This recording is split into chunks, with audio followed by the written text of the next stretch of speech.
Hi, my dear friends. I'm your teacher Amma, and welcome back to my easy English class. Today, we are going to learn about present continuous tense. Let us go to the class. ഇന്ന് നമ്മൾ പഠിക്കാൻ പോകുന്നത് present continuous tense ആണ്. നമ്മളിപ്പോൾ present tense, past tense, future tense എന്നീ 3 കാലങ്ങളെ കുറിച്ചാണ് പഠിക്കുന്നത്. അതിൽ പ്രസന്റ് ടെൻസിൽ സിമ്പിൾ പ്രസന്റ് ടെൻസും, പാസ്റ്റ് ടെൻസിൽ സിമ്പിൾ പാസ്റ്റ് ടെൻസും, ഫ്യൂച്ചർ ടെൻസിൽ സിമ്പിൾ ഫ്യൂച്ചർ ടെൻസും നമ്മളൊന്ന് പരിചയപ്പെട്ടു. ഇനി അതിനെക്കുറിച്ച് വിശദമായി നമ്മൾ പഠിക്കാൻ പോവുകയാണ്. പ്രസന്റ് ടെൻസിന്റെ ഫാമിലിയിൽ 4 പേരുണ്ട്. Simple present tense, present continuous tense, present perfect tense, present perfect continuous tense എന്ന് കൂട്ടുകാർക്ക് അറിയാമല്ലോ. അതുപോലെ പാസ്റ്റ് ടെൻസിന്റെ ഫാമിലിയിലും 4 പേരുണ്ട്, ഫ്യൂച്ചർ ടെൻസിന്റെ ഫാമിലിയിലും 4 പേരുണ്ട്. അപ്പോൾ നമുക്ക് ആദ്യം പ്രസന്റ് ടെൻസിന്റെ ഫാമിലിയെ കുറിച്ച് പഠിക്കാം. സിമ്പിൾ പ്രസന്റ് ടെൻസ് ആണ് പ്രസന്റ് ടെൻസ് ഫാമിലിയിലെ ആദ്യത്തെ ആളെന്ന് പറഞ്ഞല്ലോ. ഐ, യു, വി, ദേ ഇവയെല്ലാം സബ്ജക്റ്റുകളാണ്. ഒരു സെന്റൻസിലെ സബ്ജക്റ്റുകളായിട്ട് ഉപയോഗിക്കുന്ന വാക്കുകളാണ് ഐ, യു, വി, ദേ. ഞാൻ, നീ, നമ്മൾ, അവർ. ഇതിൻ്റെ കൂടെ ബേസ് വെർബ്, അതായത് ക്രിയയെക്കുറിച്ച് നമ്മൾ പഠിച്ചിട്ടില്ല. ക്രിയയെക്കുറിച്ച് നമ്മൾ വിശദമായി പഠിക്കും. ക്രിയ എന്ന് പറയുന്നത് ചെയ്യുന്ന പ്രവൃത്തിയാണ്. അതിൻ്റെ ഏറ്റവും ആദ്യത്തെ രൂപമാണ് ബേസ് വെർബ്. ഈ ബേസ് വെർബും ഒബ്ജക്റ്റും കൂടി ചേർന്നതാണ് സിമ്പിൾ പ്രസന്റ് ടെൻസ്. അത് നമുക്ക് എക്സാമ്പിൾ വരുമ്പോൾ മനസ്സിലാവും. സിമ്പിൾ പ്രസന്റ് ടെൻസിന്റെ ഉദാഹരണമാണ് we go to school. Examples for simple present tense is we go to school. We എന്ന് പറയുന്നത് സബ്ജക്റ്റ് ആണ്, ഗോ എന്ന് പറയുന്നത് ബേസ് വെർബാണ്, ടു സ്കൂൾ എന്ന് പറയുന്നത് ഒബ്ജക്റ്റ് ആണ്. ഇപ്പോൾ മനസ്സിലായല്ലോ. വി ഗോ ടു സ്കൂൾ നമ്മൾ സിമ്പിൾ ആയിട്ടാണ് അത് അവിടെ പറഞ്ഞത്. We go to school. ഇനി സിമ്പിൾ പ്രസന്റ് ടെൻസിൽ ഹി, ഷീ, ഇറ്റ് എന്നിവ സബ്ജക്റ്റായി വരുമ്പോൾ ഹി, ഷീ, ഇറ്റ്, അവൻ, അവൾ, ഇത് അല്ലെങ്കിൽ അത് സബ്ജക്റ്റായി വരുമ്പോൾ എസ്ഒ, ഇ എസ്ഒ ബേസ് വെർബിൻ്റെ കൂടെ ചേർക്കണം. പിന്നെ ഒബ്ജക്റ്റും ഉണ്ടായിരിക്കും. എക്സാമ്പിൾ തരുമ്പോൾ നിങ്ങൾക്കത് മനസ്സിലാവും. Example, she drinks coffee. അവൾ കാപ്പി കുടിക്കുന്നു അല്ലേ? അതിപ്പോൾ നടക്കുന്ന പ്രവൃത്തിയാണ്. അപ്പോൾ ഇവിടെ ഷീ എന്നുള്ള സബ്ജക്റ്റ്, ഡ്രിങ്ക്സ് ഡ്രിങ്ക് ആണ്, കുടിക്കുക, അതിൻ്റെ കൂടെ എസ് ചേർക്കണം. ഹിയോ, ഷീയോ, ഇറ്റോ സബ്ജക്റ്റായി വരുമ്പോൾ എസ്ഒ, ഇ എസ്ഒ ബേസ് വെർബിൻ്റെ കൂടെ ചേർക്കണം. ഡ്രിങ്ക് കുടിക്കുക എന്നാണ് വെർബ്, അതിൻ്റെ കൂടെ എസ് ചേർത്തിരിക്കുന്നു. നോക്കൂ, ഷീ ഡ്രിങ്ക്സ് കോഫി. ഹി ആണെങ്കിലോ ഹി ഡ്രിങ്ക്സ് കോഫി. അപ്പോൾ ഇവിടെ എസ്ഒ, ഇ എസ്ഒ ചേർക്കാൻ മറക്കരുത്. കൂടെ ഒബ്ജക്റ്റും ഉണ്ടായിരിക്കും. എല്ലാം ഗ്രാമർ നോട്ടിൽ എഴുതി വയ്ക്കുമല്ലോ കൂട്ടുകാർ.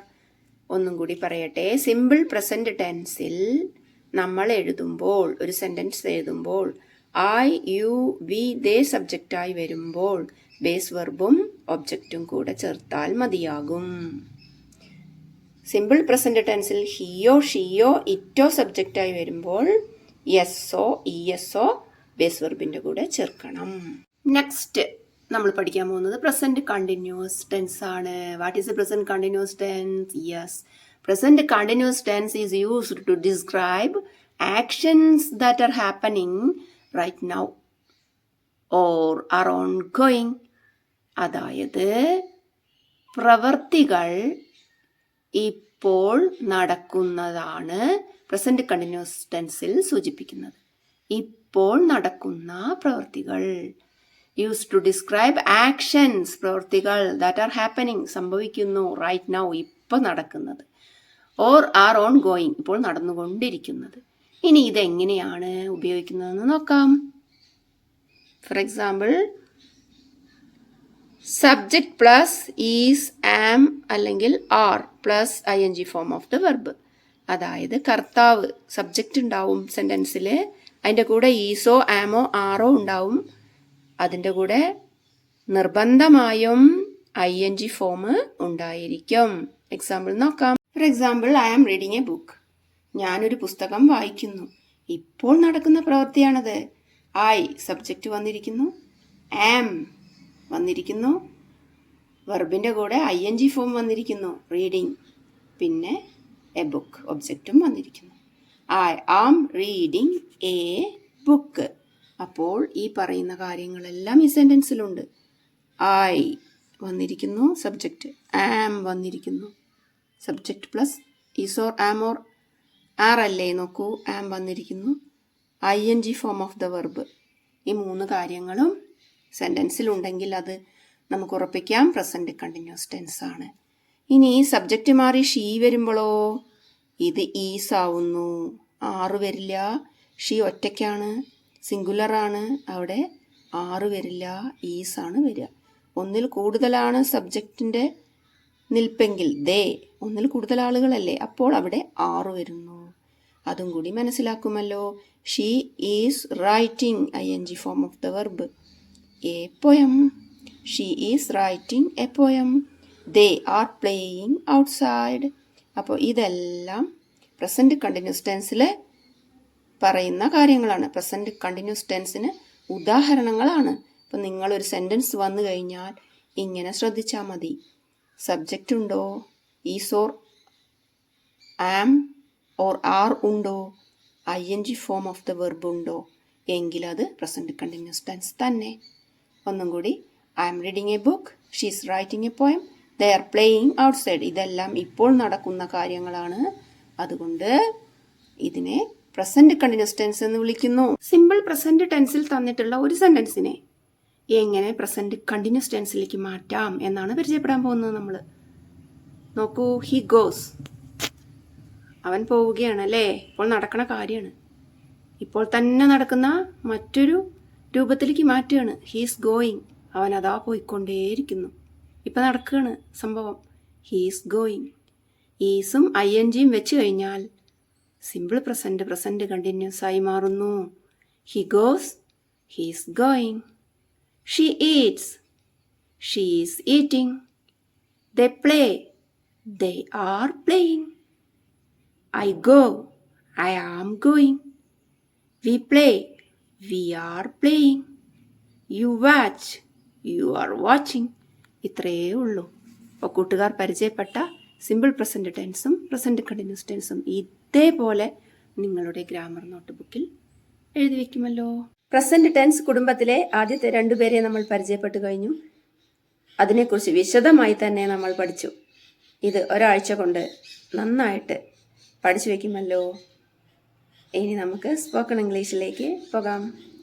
Hi dears, today I am going to talk about my hobbies. ഞാൻ ഇന്ന് പറയാൻ പോകുന്നത് എൻ്റെ നേരം പോക്കുകളെക്കുറിച്ചാണ്.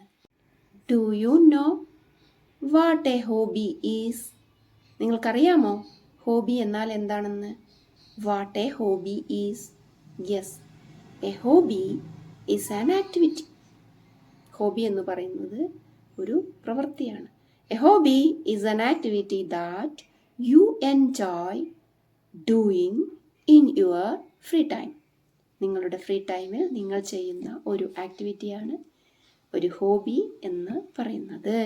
A hobby is an activity that you enjoy doing in your free time.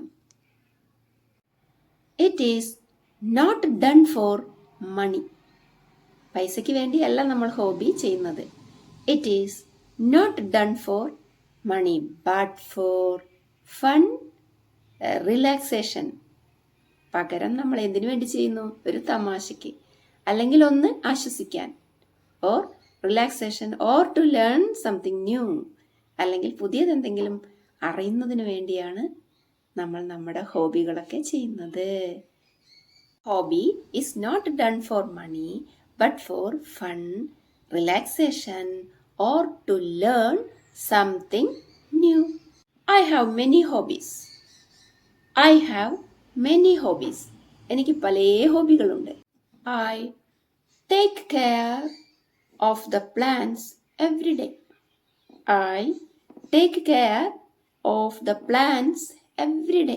എല്ലാ ദിവസവും ഞാൻ എൻ്റെ ചെടികളെയൊക്കെ പരിപാലിക്കും. അതെൻ്റെ ഒരു ഹോബിയാണ്. That is one of my hobby. I listen to music when I am free. I listen to music when I am free. എനിക്ക് ഒഴിവുള്ള സമയങ്ങളിൽ ഞാൻ പാട്ട് കേൾക്കും. I like singing and writing. I like singing and writing. ഞാൻ എഴുതുവാനും പാടുവാനും ഇഷ്ടപ്പെടുന്നു. Dancing Thiruvathira is one of my hobby. Dancing Thiruvathira is one of my hobby. Thiruvathirakali കളിക്കുന്നത് കൂടി എനിക്കൊരു ഹോബിയാണ്. Stitching clothes, swimming and driving are all my hobbies. Stitching clothes, swimming and driving are all my hobbies. വസ്ത്രം തുന്നുന്നത്, നീന്തുന്നത്, വണ്ടി ഓടിക്കുന്നതൊക്കെ എൻ്റെ ഹോബികളാണ്. I like cooking too. I like cooking too. എനിക്ക് പാചകവും ഇഷ്ടമാണ്. പാചകവും എൻ്റെ ഹോബിയാണ്. If you enjoyed my class, don't forget to like, share and subscribe. Here I wind up my class. See you in the next class. Till then, bye bye.